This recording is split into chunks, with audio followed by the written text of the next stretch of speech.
हमने प्लीड ये किया कि सारा का सारा इलेक्शन कलअदम करार दे। इलेक्शन आइन और कानून के मुताबिक नहीं है। गवर्नर ने इस इलेक्शन में जो धांधलियां और इरेगुलरिटी सारी देखी। मैंने तो राय दी है, मैंने तो पार्टी चेयरमैन को भी राय दी है, उसमें स्टे लेके ये दो चीजें प्रॉपर है जिसके ऊपर हमें एड्रेस नहीं किया गया। ये फैसला आ गया। आप परसों ये बात कर रहे थे कि शायद पाकिस्तान तहरीक इंसाफ जीत के हार गई है। फैसले की हकीकत क्या है? बहुत शुक्रिया। देखिए, मैंने तो अब देखिए इतना तजर्बा तो हो गया, जब कोर्ट की प्रोसीडिंग चल रही होती है तो अब समझ आ रहा होता है क्या हो रहा है। और मैंने आपको वहां जो देखा, मैंने उसी को सामने रख के मैंने जो इन्फर किया है अपने एक तजर्बे की बुनियाद पर कि पाकिस्तान तहरीक इंसाफ जीत कर भी हार गई। कोर्ट का जो माइंड चलते हुए हियरिंग में लग रहा था वो यही था कि जो है ना 16 तारीख को जाएंगे और 16 तारीख को सेकंड पोल होगा या थर्ड पोल होगा आर्टिकल 130 सब आर्टिकल 4 के तहत। जबकि हमारा केस जा तो हमने प्लीड ये किया कि सारा का सारा इलेक्शन कलअदम करार दे। इलेक्शन आइन और कानून के मुताबिक नहीं है। गवर्नर ने इस इलेक्शन में जो धांधलियां और इरेगुलरिटी सारी देखी, उस बुनियाद पर ही हलफ ना लेने का इनकार किया, मामला सदर पाकिस्तान के पास भिजवाया। अब ये वो सारी चीजें थी जो रिकॉर्ड के ऊपर अवेलेबल है। मैं ये कहूं कि नहीं, ऐसा नहीं है, ये बिल्कुल सारा कुछ है जी।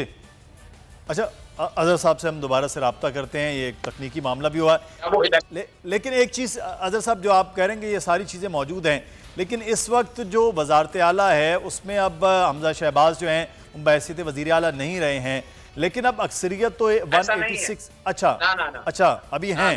मैं फिर जब कोर्ट में तो अनाउंस यही किया कि जनाब रिटें अलाउ हो गई हैं जी, रिटें अलाउ हो गई हैं। लेकिन जब वो अब जैसे हमें पता अलाउ हुई है, मीडिया पे यही डिस्कशन हुई, रिटें अलाउ के मतलब है वो सारा उसका उनका इलेक्शन कलअदम हो गया और ये सारी चीजें हम यही समझे। लेकिन जब तफसीली फैसला आया है वो हमजा शरीफ का नोटिफिकेशन सेट असाइड नहीं किया है। अच्छा, 4 मेंबर ने, ये 5 मेंबर का 4-1 का फैसला है।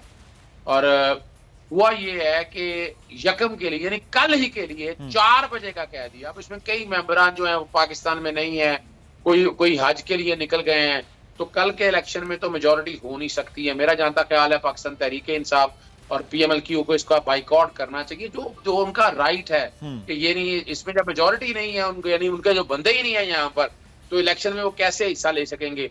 ये आप लोगों के सामने आ जाएगा।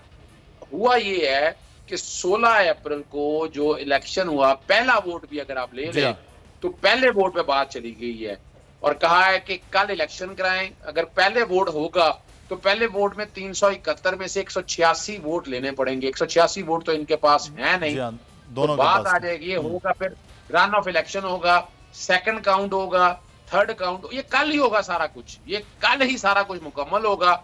और उसके बाद अगले दिन जो है ना वो हलफ का भी कह दिया गया है। अगर वो मेजोरिटी ले जाते हैं हमजा शरीफ तो वजीर आला है, और अगर वो नहीं लेके जाते मेजोरिटी तो फिर वो नोटिफिकेशन सेट असाइड होगा। वो तो ना भी लिखते, मेजोरिटी ना लेते तो वो वजीर आला तो बन नहीं सकते थे।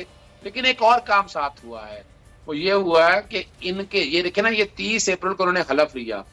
30 अप्रैल से लेकर 31 मई तक जी हाँ, इन्होंने गैर कानूनी तकर्रियां पता नहीं क्या क्या कुछ किया। मुस्तफा इम्पैक्ट केस की वायलेशन हुई है, सारे इन्होंने फैसले किए। ये भी चैलेंज किया गया था, अदालत ने उनको भी प्रोटेक्शन दे दी है। डॉक्ट्राइन ऑफ डिफेक्टो जो प्रिंसिपल है हमारा, उसके तहत दे दिए कि जितने इकदाम किए हैं वो सारे प्रोटेक्टेड रहेंगे। और ये मामले हालांकि अलहदा देखने थे। इस वक्त पंजाब असेंबली के 2 इजलास हो रहे थे, एक हो रहा था ईवान इकबाल में, एक हो रहा था पंजाब असेंबली के अंदर। और ये भी अदालत के सामने फिर जो ऑर्डिनेंस जारी किया, जो एक्ट जारी किए, वो अलहदा चैलेंज है। ये तमाम तर जो इजलास भी हैं, जो असेंबली में भी नहीं हुआ है, वो भी तमाम जो है उनको भी प्रोटेक्शन हो गई है अब अदालती फैसले के बाद।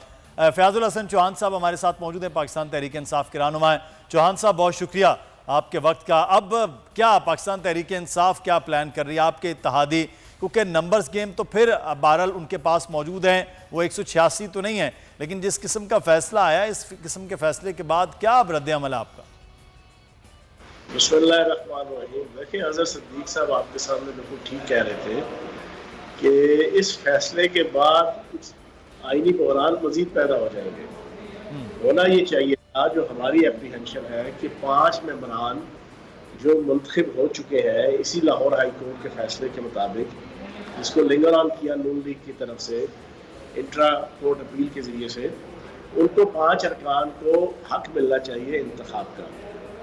दूसरी चीज़ ये है कि हमारी सबसे बड़ी एप्रीहेंशन ये थी सिलेक्शन के हवाले से कि डिप्टी स्पीकर जो है वो पार्शल है, डिप्टी स्पीकर न्यूट्रल नहीं है, डिप्टी स्पीकर बिक चुका है और उसकी सुपरविजन में जो है वो इलेक्शन नहीं होना चाहिए, वजारत आला का, बल्कि पैनल ऑफ चेयरमैन की सुपरविजन में होना चाहिए।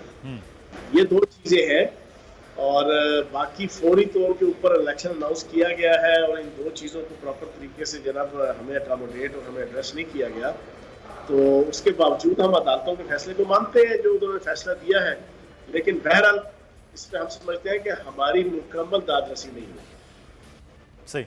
तो चौहान साहब, ये अब इस फैसले को चैलेंज करने के हवाले से कुछ प्लान हो रहा है कि सुप्रीम कोर्ट को में इस फैसले को चैलेंज किया जाए? मैंने तो राय दी है, मैंने तो पार्टी चेयरमैन को भी राय दी है और सबको भी ये राय दी है कि आज सुप्रीम कोर्ट से जो है इसके हवाले से स्टे लेना चाहिए और पे स्टे लेके ये 2 चीज़ें प्रॉपर है जिसके ऊपर हमें एड्रेस नहीं किया गया और इसको बेस बना के स्टे लेना चाहिए।